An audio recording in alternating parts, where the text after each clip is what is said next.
Bonjour, la communication administrative. On va parler dans cette séance de la communication interpersonnelle au sein des administrations et des entreprises. C'est quoi donc cette communication interpersonnelle?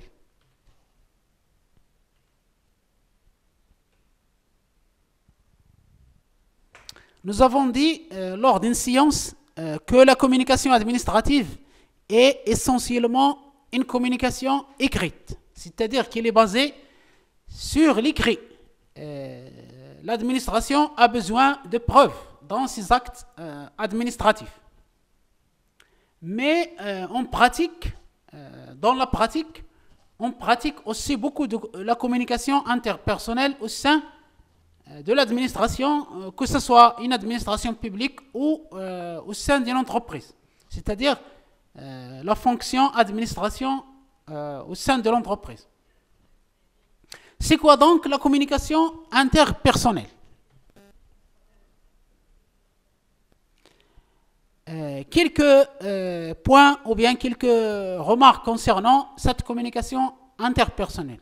D'abord, cette communication interpersonnelle concerne le comportement humain. Donc, il a une relation avec le comportement humain. Il n'est plus écrit. Donc, il n'est plus codifié, il n'est plus écrit. Il a directement un rapport avec le comportement humain. Deuxième remarque, il entre dans le cadre des relations humaines. Donc, c'est une forme de relation humaine. Troisième remarque, il a pour but l'échange de messages entre au moins deux personnes qui sont en interaction directe. Donc, il y a bien une interaction directe entre les personnes qui pratiquent la communication interpersonnelle. Quatrième remarque, il est différent de ce qu'on appelle la communication de masse, c'est-à-dire tout ce qui concerne la presse, la radio, la télévision, les journaux, tout ce qui concerne le grand public, etc., etc.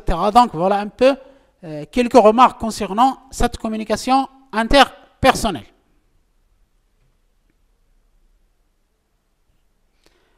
La communication interpersonnelle est donc une communication comportementale, dont la notion de distance entre les interlocuteurs est très importante. Donc, il y a cette notion de distance. Pour qu'il y ait une communication interpersonnelle, il faut un face-à-face. Il faut une certaine proximité entre les personnes qui communiquent. Et c'est un processus naturel entre les personnes. La communication interpersonnelle au sein de l'administration peut donc être définie comme. Donc voilà un peu après ces remarques, après ces explications, sinon on va un peu définir ce que la communication interpersonnelle au sein de l'administration signifie. Donc, il peut être défini comme l'échange direct de messages entre deux personnes ou entre un groupe de personnes dans le but d'informer, d'ordonner, c'est-à-dire donner des ordres pour exécuter des tâches, de rendre compte lorsqu'on effectue une tâche par exemple, ou de résoudre un problème lors, par exemple, d'un panel d'experts pour trouver une solution à un problème quelconque. Ensuite, on va voir quelques situations, c'est-à-dire quelques exemples, quelques situations de communication interpersonnelle au sein de l'administration. Dans quelle situation on trouve cette communication comportementale? Premier cas, convocation d'un collaborateur par son supérieur à son bureau. Donc, il le convoque, le supérieur hiérarchique convoque un subordonné, un collaborateur à son bureau. Et au sein de son bureau, il y a bien sûr une communication interpersonnelle. C'est une communication face à face entre ces deux fonctionnaires ou bien salariés lorsqu'il s'agit d'une entreprise. Autre exemple de situation de communication interpersonnelle, une réunion de travail. Dans une réunion de travail, il y a un groupe de personnes. Ça peut aller de quelques personnes à une dizaine, à une vingtaine de personnes. Ça peut même aller jusqu'à une centaine, mais c'est toujours une communication interpersonnelle. Il s'agit d'interaction directe entre un groupe de personnes. Autre situation, des échanges de paroles entre cadres dans un couloir de l'administration, par exemple, après la sortie d'une réunion, ou bien avant cette réunion, ou bien avant d'exécuter une tâche, ou bien de discuter d'un problème. On est dans le couloir et on parle entre nous comme cadre. Donc, il s'agit bien d'une situation de communication interpersonnelle au sein de l'administration.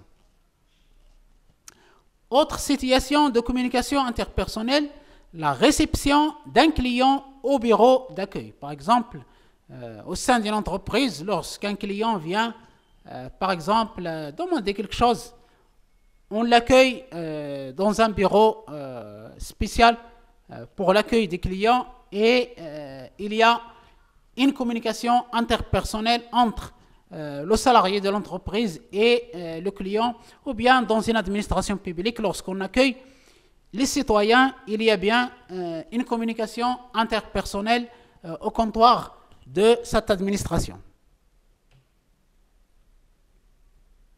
Maintenant, les composantes de cette communication interpersonnelle au sein de l'administration. Deux composantes principales. Le verbal, c'est-à-dire la parole, ce qu'on dit, et le non-verbal, c'est-à-dire tout ce qui concerne les gestes, c'est-à-dire le gestuel, les gestes du corps, la posture du corps, le ton de la voix, l'expression faciale de la face, des visages, les mouvements des bras, etc., etc. Donc, il y a bien deux composantes principales, le verbal et le non-verbal. Maintenant, quelques astuces, quelques directives, quelques critères, quelques points pour une bonne communication interpersonnelle au sein de l'administration. Première compétence pour les salariés ou bien les fonctionnaires qui pratiquent la communication interpersonnelle, notamment les responsables, il faut d'abord avoir ce qu'on appelle l'écoute active. Deuxième chose, il faut avoir l'aptitude pour poser et pour répondre aux questions. Autre compétence, l'utilisation pertinente et adéquate des non-verbales. Nous avons parlé des deux composantes de la communication interpersonnelle, à savoir le verbal et le non-verbal. Autre compétence, l'utilisation de mots simples et de vocabulaire approprié. Donc, il ne faut pas un peu compliquer les choses. Il faut utiliser des mots simples, un vocabulaire approprié, comme dans la communication écrite, dont nous avons réservé une séance.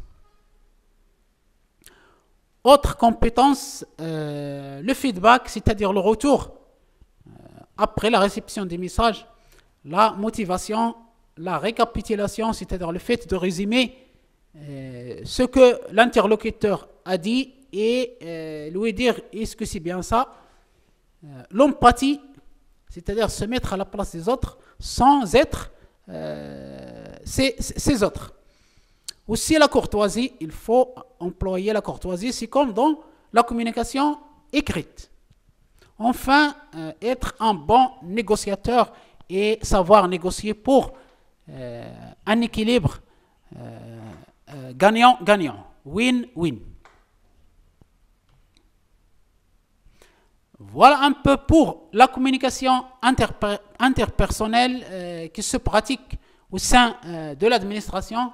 Nous avons dit que la communication de l'administration est basée sur l'écrit, mais il y a aussi tout ce qui concerne la communication comportementale ou bien interpersonnelle.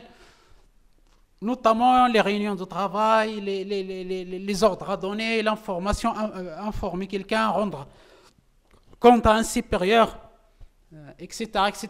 Donc nous avons bien vu des exemples et nous avons défini cette communication interpersonnelle au sein de l'administration. Je vous remercie infiniment pour votre attention et à bientôt. Je vous souhaite une excellente journée.